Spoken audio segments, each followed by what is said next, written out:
नीलकंठ वर्णी हो? जी पुजारी जी। अरे प्रभु, जब भी आपको याद करता था तब चिंता होती थी कि आप किस हाल में होंगे, जीवित भी होंगे या नहीं। जाते समय मैंने आपको कहा था ना कि मैं आपसे फिर मिलूंगा, सो आ गया। परंतु आपका शरीर?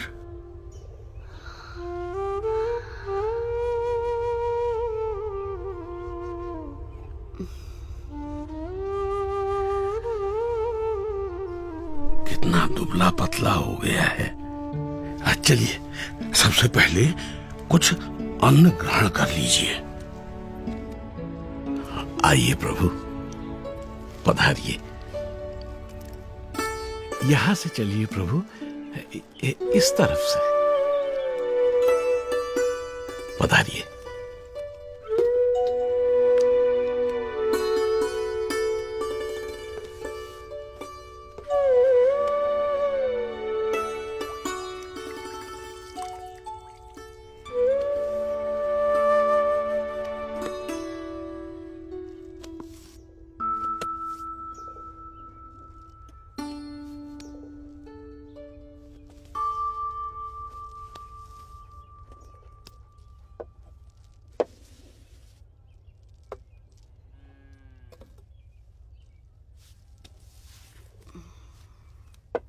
मानसरोवर जाने से पहले अंतिम भोजन आपके वहां ज्योतिर्मठ में किया था, और वहां से लौटकर प्रथम भोजन भी आप ही के यहाँ कर रहा हूं। अकल्पनीय। वहां ऊपर 6 महीने तक आप क्या खाकर जीवित रहे? वायु।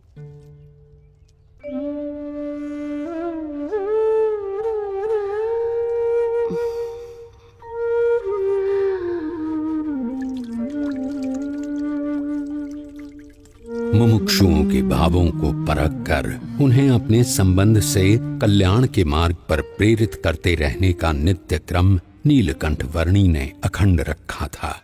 उनके साथ उनकी जगहों पर उनके ही जैसे बनकर रहते हुए इस दुर्लभ मनुष्य जीवन का उपयोग परम कल्याण के लिए होना चाहिए, नाशवंत भौतिक सुखों के लिए नहीं। और कभी प्रत्यक्ष रूप से साथ रहने का योग ना रहे तो अपनी स्मृतियों और वचनों के सहारे कल्याण के मार्ग पर चलते रहने का सुयोग करवाते हुए। प्रभु, आपने कहा था कि आपकी यात्रा कल्याण के लिए है, परंतु आपकी इतनी कष्टदायक यात्रा से किसी का कल्याण कैसे होगा? इस पृथ्वी पर जगह जगह पर अनेक मुमुक्षु हैं जो सच्चे भक्ति भाव से साधना कर रहे हैं। मुझे यात्रा करके उनसे भेंट करनी है, उन्हें कल्याण के मार्ग पर प्रेरित करना है। दूसरों के कल्याण के लिए स्वयं पर इतना कष्ट?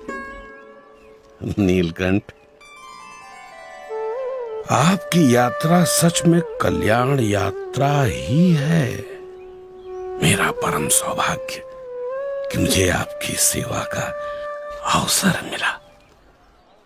मेरा ध्यान रखने के लिए आपका भी धन्यवाद। आप अपना विशेष ध्यान रखिएगा नीलकंठ वर्णी। शुभम भवतु। प्रणाम।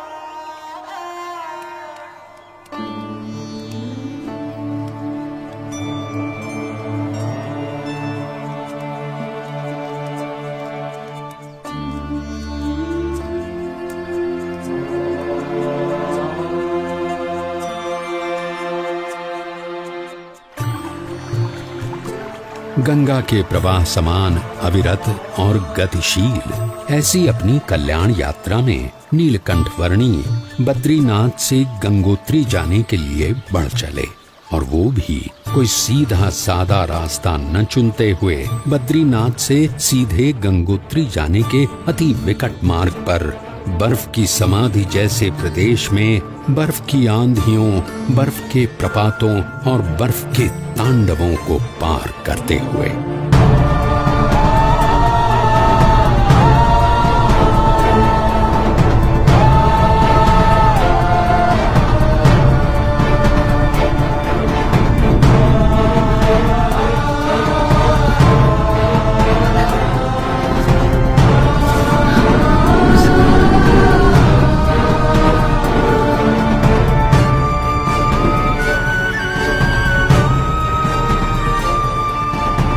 नीलकंठ वर्णी गंगा जी के उद्गम स्थान गौमुख आ पहुंचे।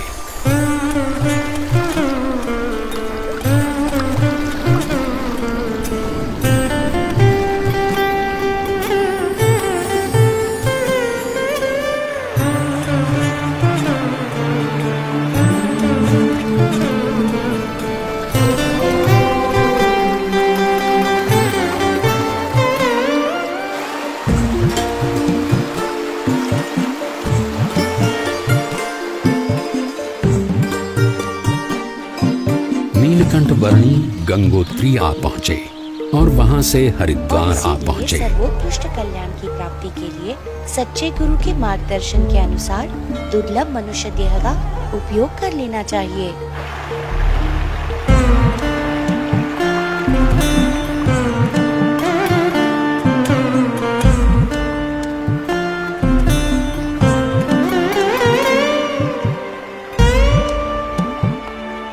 बहुत बारिश होने वाली है, जल्दी घर चलो। चलो बाबा, जल्दी घर चल भाई चल।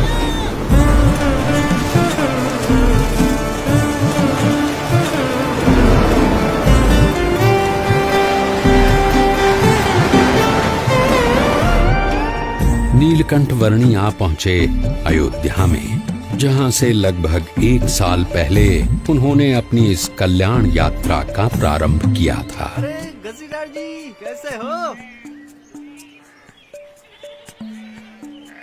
जिसकी गली गली में नीलकंठ वर्णी के बाल घनश्याम स्वरूप की अनेक स्मृतियों के भंडार भरे हुए थे, उस अयोध्या नगरी में सब कुछ पूर्ववत यथावत लग रहा था।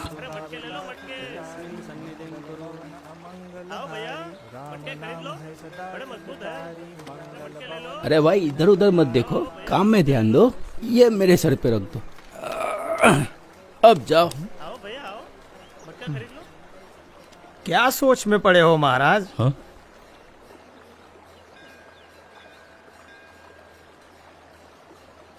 सोच रहा हूं कि ये संसार का चक्कर भी अजीब है। हर कोई अपने कारोबार में लगा पड़ा है, शायद ये सोचकर कि उनके बिना सब कुछ अटक जाएगा। पर सच तो ये है कि यहाँ एक दिन हर एक को अटक जाना है, और यहाँ से अटक कर वहां चले गए। फिर यहाँ का क्या? कुछ खास नहीं, थोड़े दिनों का विरह, थोड़ा रोना धोना, थोड़ा शोक, और उसके बाद वही उद्यम। सब कुछ यथावत, जैसे थे वैसे। किसी को किसी के होने या न होने से कुछ खास फर्क नहीं पड़ता। सब अपने अपने मसले में है। सही कहा आपने। हा? इंसान अपने नश्वर कार्यों में ही इतना मग्न है कि स्वयं परमात्मा भी उसके सामने प्रकट हो तो उन्हें भी पहचानने की तसदी न ले।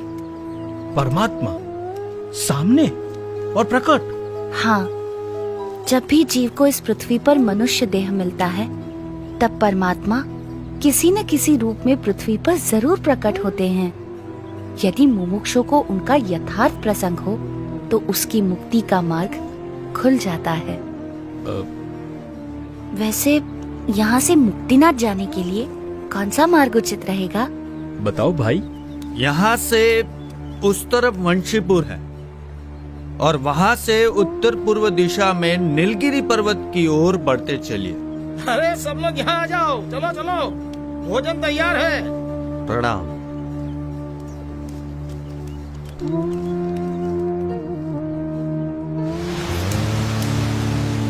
नीलकंठ वर्णी ने लगभग 1 साल पहले अयोध्या से अपनी कल्याण यात्रा का प्रारंभ करते हुए सरयू नदी में कूदकर उसे पार करके जाने का मार्ग अपनाया था और आज अयोध्या से मुक्तिनाथ की ओर जाने के लिए भी उन्होंने वही मार्ग अपनाया।